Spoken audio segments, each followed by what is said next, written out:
Hey guys, welcome to the Reparenting Daily podcast, your daily guide for inner child healing. This podcast helps you establish a consistent reparenting routine, and it's divided into 3 sections. The first is a daily reading, the second is a discussion of that reading, followed by suggested journal prompts, and the last section is a peaceful meditation for closing. Good morning, good afternoon, and good evening from whenever and wherever you're joining us. I'm so glad that you could join us here on this journey of self-expansion and growth. If this is your first time, welcome. Now, before we dive in, I'd like to again remind us of the congratulations of passing the 500 episode marker. And as a celebration of that, I've opened up the Patreon community for free membership so that people can join our Zoom calls for free. There are a lot of people struggling out there. There's a lot going on. So I thought this could be a way to provide some help and, to give some thanks for all the support that I've received so far. You can also choose if you'd like to be a paid Patreon member, and that will help me to subsidize some of the costs and expenses that I have for this project. I'm still running this out of my own pocket, so it's about $2,000 to $5,000 a year that it costs me to produce this actually. So I'm not really making money from this. It's something that I'm doing for myself and hopefully to be able to help others. And so I'm coming from a genuine place here. The second thing that I'd like to remind you is that you can also find the Reparenting Daily Journal. You can purchase that on Amazon. It's another way to support the podcast. It's under $20. And it basically allows you to follow along with all of the monthly and weekly themes. It gives you space to keep your notes. And yeah, if you join the team or the Zoom calls, it might be a great way for us to all stay aligned and be working together. The last thing I'd like to give you a head up on is the Fairy Tales for Reparenting Daily series. As I mentioned earlier, I've had some editing issues with that because in the springtime, the end of spring, I did some reworking to structure those into certain themes. So like the beginning, middle, and end of the hero's journey. And in the midst of reorganizing and restructuring the stories and also upgrading the artwork, some of the text is a bit mixed and jumbled all over the place. Sorry about that. When I was in the editing phase for the first time, they did not send the proofread copies to the Netherlands, and so I had to work, around and trying to find a way to get the copy to edit, and it's just been a mess. So basically, that's going to take a little bit longer. I'm going to aim to have that done by the end of the year, but I have burned my eyes, so I am very limited.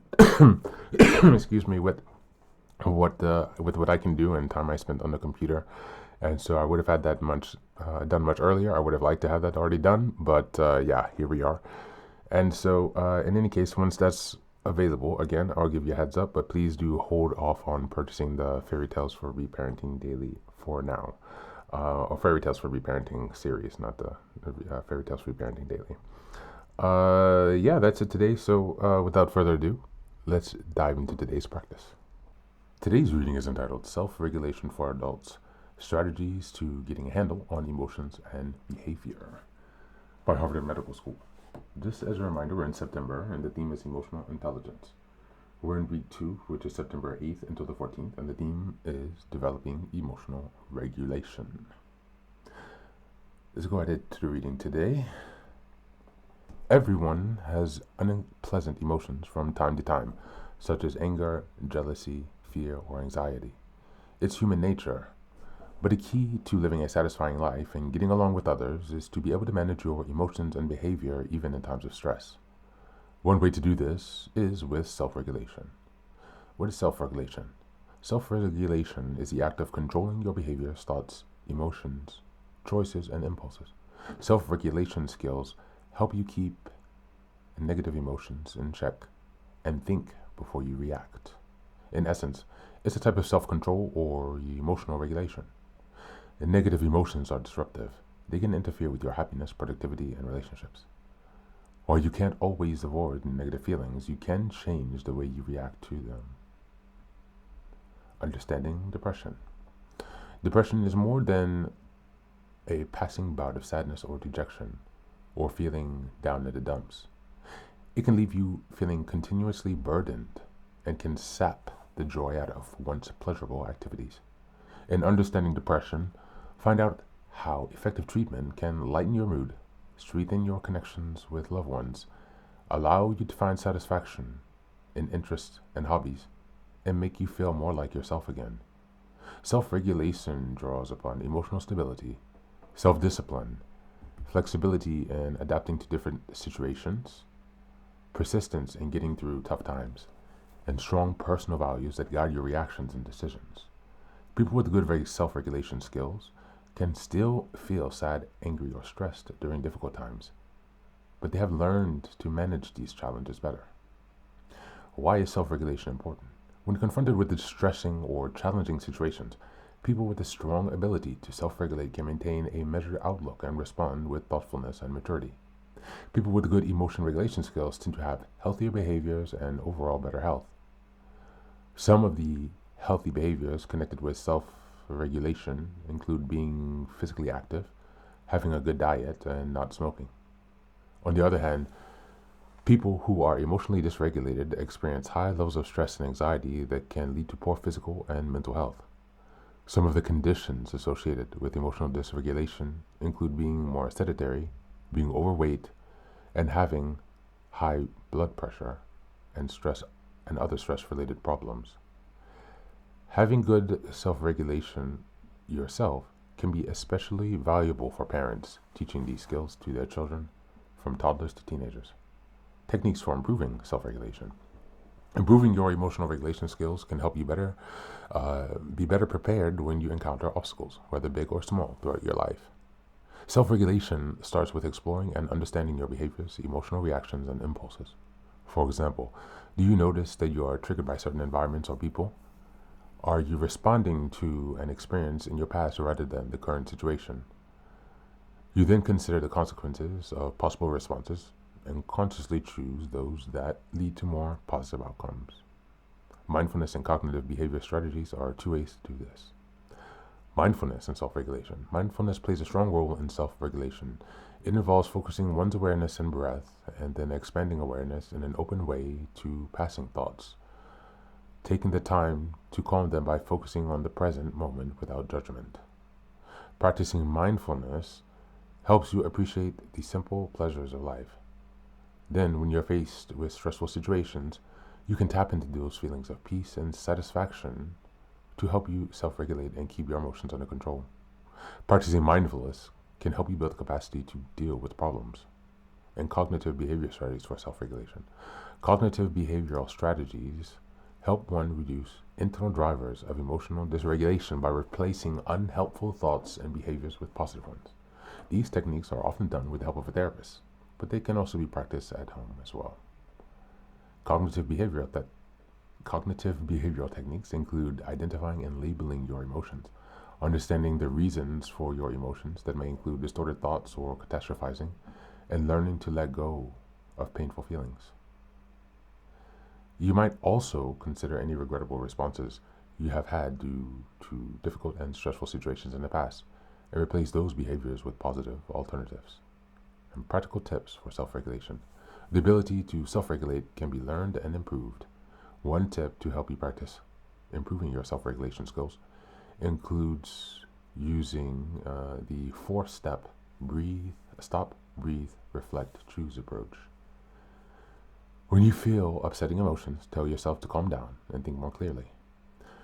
Try to relax and take deep breaths, counting to 10 or taking a walk. Don't react until you feel like you have your emotions under control. And think about responding instead of simply reacting. That's it for today. As always, thanks for being here. Take care of yourself and please do be well. And just as a note, you can find a link in the show notes. There are some hyperlinks in this article that allow you to dive a bit deeper into some of those topics. So go ahead and check out the link in the show notes.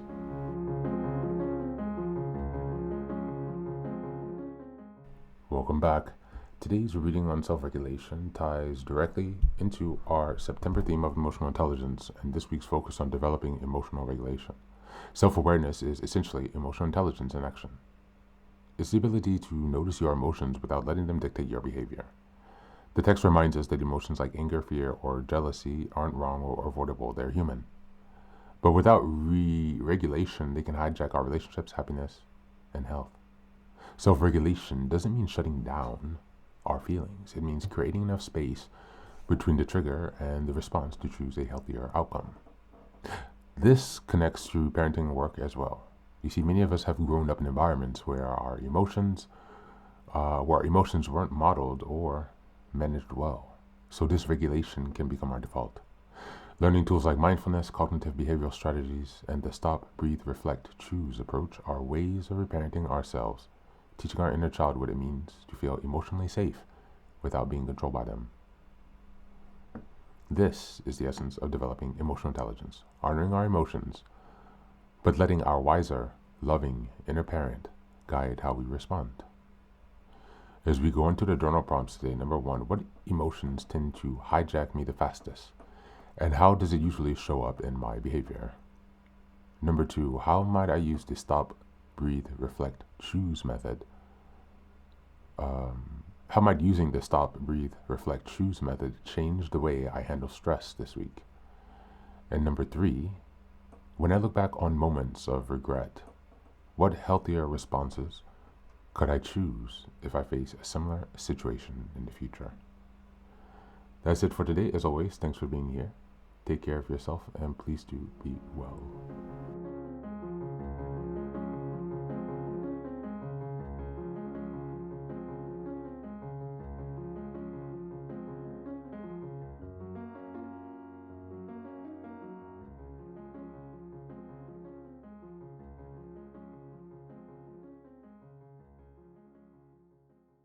Welcome back. Welcome back. Now, this is the third and final section of the daily podcast. This is your silent meditation. Please go ahead and find a space where you can be comfortable and undisturbed, where you can relax and spend some time with yourself for this 10-minute silent meditation. You can choose to be sitting, standing, lying down, or in whatever position makes you comfortable today. Take a moment to simply be with yourself. Focus on your breath and gently connect with each part of your body. If thoughts arise, don't let them overwhelm you. Just observe them without attachment.